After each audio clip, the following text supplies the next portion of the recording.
जो बातें यहां पर बार बार सुप्रिया श्रीनेत आप कहते हुए नजर आ रही हैं कि क्यों हमें यही दिखा। देखिए, बात दरअसल इतनी है ना कि दलित वोट बैंक को लेकर उत्तर प्रदेश की पॉलिटिक्स में तमाम पार्टियां आगे तो बढ़ रही हैं, लेकिन मायावती को अगर 12% वहां पर वोट और 1 सीट मिली है तो वो सारा का सारा बीजेपी की तरफ शिफ्ट गया है। वो कांग्रेस की तरफ क्यों नहीं आया?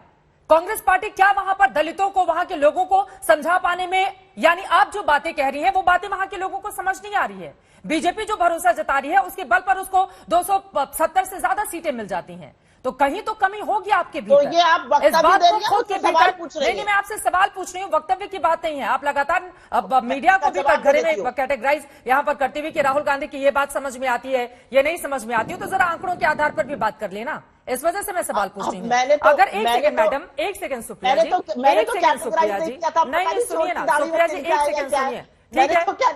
एक सेकंड सुप्रिया जी, मुझे भी बहुत सारे मुहावरे आते हैं, उसको बोलने की जरूरत नहीं है। मेरा सीधा सा सवाल आपसे ये है, एक सेकंड सुप्रिया जी, एक सेकंड सवाल तो सुनिए, एक सेकंड सवाल तो सुनिए। आप अगर मेरे ऊपर टिप्पणी करेंगी तो मैं आपसे पलट के सवाल भी नहीं पूछूं।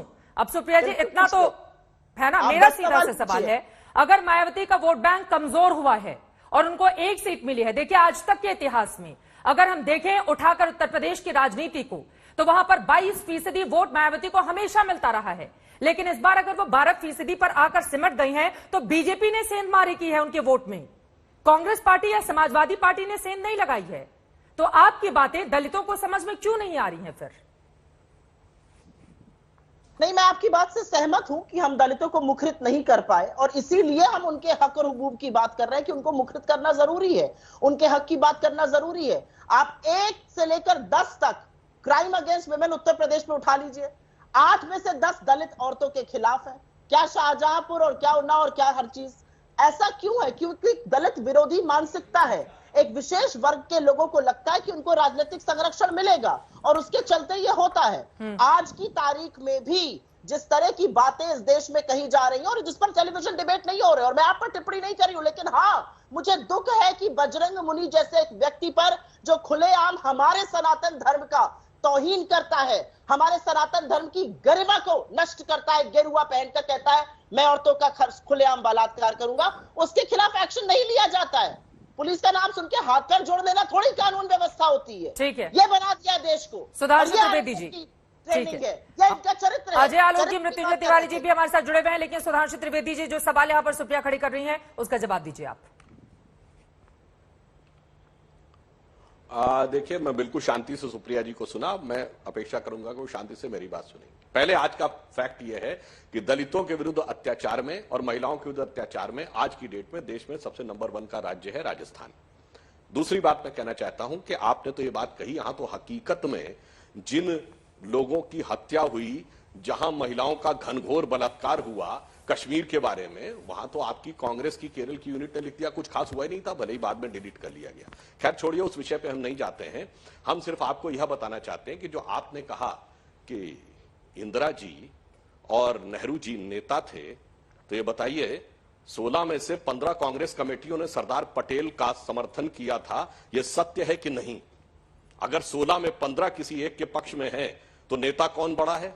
उस जमाने में सी राजगोपालाचारी जी हो, राजेंद्र बाबू हो, पुरुषोत्तम दास टंडन हो, मदन मोहन मालवीय जी हो, सरदार पटेल हो, ये सब नेहरू जी से बड़े नेता थे। और उसका प्रमाण यह है कि प्रधानमंत्री बनने के बाद, आजादी के बाद कांग्रेस का जो पहला अध्यक्ष का चुनाव हुआ, नेहरू जी कृपलानी जी के पक्ष में थे, मगर नेहरू जी के विरोध के बावजूद पुरुषोत्तम दास टंडन अध्यक्ष बनकर आए।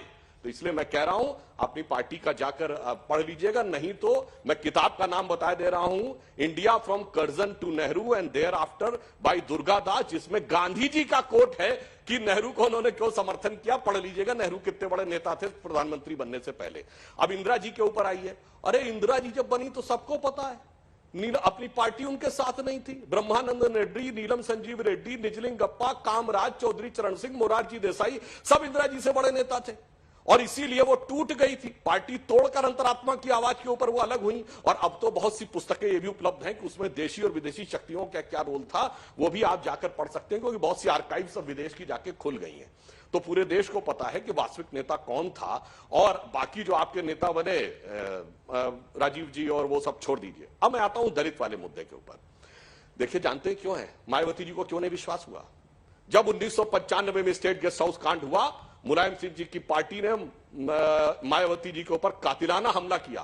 केंद्र में कांग्रेस की सरकार थी, कांग्रेस ने कुछ नहीं किया, मूक दर्शक बने देखते रहे। और सुप्रिया जी, आपको याद दिला दूं, भाजपा से गठबंधन उस समय मायावती जी ने नहीं किया था, काशीराम जी ने किया था। तब मायावती जी तो इंपॉर्टेंट ही नहीं थी।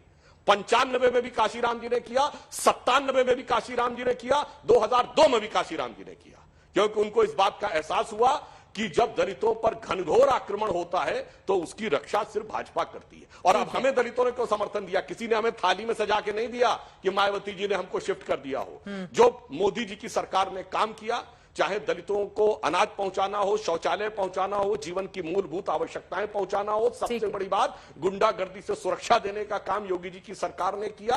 और इस कारण से दलितों के मन में यह विश्वास आया। दलित चैंबर ऑफ कॉमर्स हमारे टाइम में बन के दिखाई पड़ा।